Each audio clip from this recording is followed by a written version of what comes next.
पुरानी बात है, एक विशाल जंगल में बहुत से पशु पक्षी रहा करते थे। उनके बीच एक रंगीला नाम का बड़ा ही नेक हिरण भी रहता था।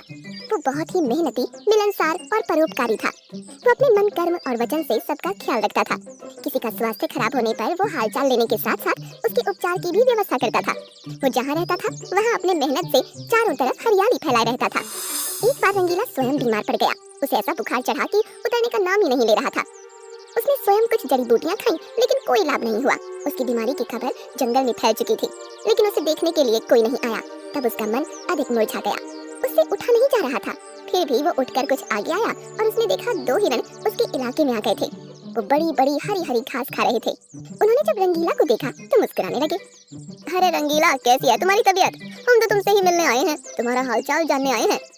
हाँ रंगीला, हमने सुना तुम्हारी तबीयत बहुत खराब है, तो हमसे रहा नहीं गया, इसीलिए चले आए हैं। अब बताओ कैसी तबीयत है? तबीयत में कुछ फर्क नहीं आया है, अब कोई दूसरी दवा लेनी पड़ेगी। हाँ, अच्छी दवा लेना, अपना ख्याल रखना। तुम आराम करो, हम चलते हैं। रंगीला मुड़कर अपने अड्डे की तरफ चला और इधर ये दोनों हिरण फिर से रंगीला के इलाके की हरी हरी घास खाने लगे। मैंने इस जगह के बारे में जितना सुना था उससे भी अच्छा पाया। रंगीला ने बड़ी मेहनत से गुलशन सजाया है, चारों तरफ हरियाली ही हरियाली है। देखकर और खाकर तबीयत हरी हो गई। आज पेट भरकर खा लेता हूँ, कल रंगीला से मिलने के बहाने फिर आऊंगा। मुझे रंगीला की तबीयत से क्या लेना? ये हरियाली खींच लाई है मुझे, मैं भी तुम्हारे साथ कल आऊंगा। दोनों हिरणों का जब पेट भर गया तब वो वहाँ से चले गए। अपने इलाके में जाकर वो रंगीला के इलाके की हरी हरी घास की तारीफ करने लगे। अरे भाई, यहाँ सूखी घास खाते पड़े हो, जाओ रंगीला के दरबार में, वहाँ चारों तरफ हरियाली ही हरियाली है। वहाँ जाओ, रंगीला का हालचाल पूछो और पेट भरकर हरी हरी घास खाओ। रंगीला बहुत अच्छा है, बड़ा नेक है। उसके बीमार होने पर भी हमें हरी घास खाने के लिए मिल रही है, इससे अच्छी बात और क्या हो सकती है? बहुत सारे हिरणों की टोली बन गई और सब रंगीला के पास पहुँच गए उसका हालचाल पूछने। पहले तो रंगीला को इस बात की बड़ी खुशी हुई कि कितने सारे लोग उसका हालचाल जानने के लिए आ गए। उसके बाद का नजारा देखकर उसका सर ही चकरा गया। सारे हिरण उसके इलाके की घास खाने में जुट गए थे। कुछ हिरण फल भी खा रहे थे। उनके पास सर उठाकर इधर उधर देखने की भी फुर्सत नहीं थी। रंगीला बेचारा मन ही मन सोचने लगा कि ये लोग मेरे पास 2 घड़ी भी नहीं रुके और घास खाने के लिए जुट गए। अब यही हाल रहा तो मेरे इलाके की सारी घास साफ हो जाएगी, मेरे खाने के लिए भी कुछ भी शेष नहीं बचेगा। कुछ देर बाद रंगीला का एक मित्र मोनू भालू आ गया। उसे आने में देर हो गई थी। माफ करना दोस्त, मैं तुम्हारे लिए औषधि की तलाश में गया था और मुझे बहुत दूर जाना पड़ा। औषधि तो मिल गई, लेकिन आने में देर हो गई। इसे तुम खा लो और जल्दी से ठीक हो जाओ। रंगीला ने औषधि खाई और उसे कुछ समय के बाद आराम मिलने लगा। उसका दोस्त मोनू उसके साथ ही रुका रहा। 2 दिन के बाद रंगीला की तबीयत ठीक हो गई, लेकिन उसके खाने के लिए न घास बची थी न कोई फल बचा था। उसकी सारी मेहनत पर पानी फिर गया था। वो उदास हो गया। दोस्त रंगीला, मैं जानता हूँ ये मतलब का संसार है, ज्यादातर सब दोस्ती का दिखावा करते हैं, सब अपने फायदे की सोचते हैं।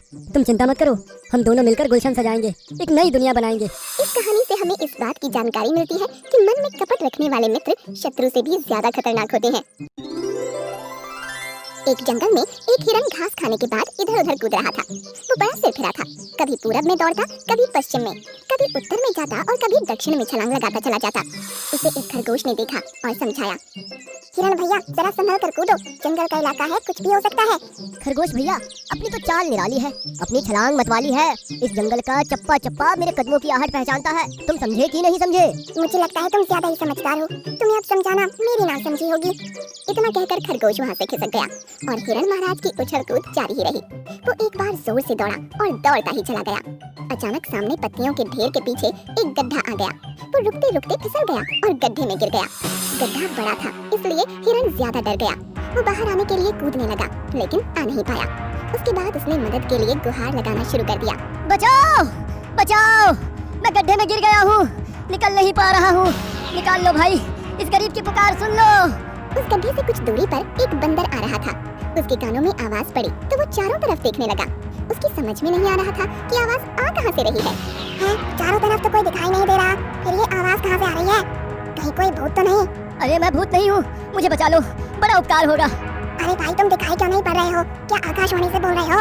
अरे मैं गड्ढे के अंदर हूँ, तुम्हें कैसे दिखाई दूंगा? गड्ढे के पास में आओ, मेरी मदद करो। बंदर को पास में पत्तियों के पास एक गड्ढा दिखाई पड़ा। वो धीरे धीरे पास में पहुँच गया। अंदर देखा तो हिरण महाराज मदद की विनती कर रहे थे। अरे हिरण भाई, तुम गड्ढे के अंदर कैसे पहुँच गए? भैया नासमझी के कारण बहुत बड़ा धोखा खा गया। अब तो मैं अंदर हूँ, सही ढंग से बता नहीं सकता। खरगोश ने समझाया था, मैं नहीं समझ पाया था और गोता खा गया। मैं तो तुम्हें निकाल नहीं पाऊंगा, अगर कोशिश करूंगा तो खुद ही गिर जाऊंगा। अब तो तुम्हें हिम्मत दिखानी होगी, ऊंची छलांग लगानी होगी। बहुत सारे जानवर वहाँ इकट्ठा हो गए। हर कोई नई नई तरकीब सोच रहा था। खरगोश ने एक तरीका निकाला। हिरण भाई, हम लोग तो तुम्हें निकाल नहीं पाएंगे, कुछ देर बाद यहाँ से चले जाएंगे। इसके बाद एक भयानक बब्बर शेर आने वाला है, सुना है बड़ा खूंखार और भूखा है। यदि उसने तुम्हें देख लिया तो समझ लो सीधे ऊपर का टिकट कट जाएगा।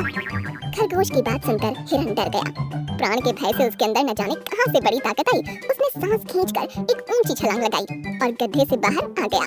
बाहर आकर वो अपने पराक्रम पर इतराने लगा। ये पैंतरा मेरा पुराना है, कभी कभी आजमाता हूँ और लंबी छलांग लगाता हूँ। वो सबके सामने अपनी बड़ाई हाँक रहा था। उसी समय सियार ने प्रश्न किया।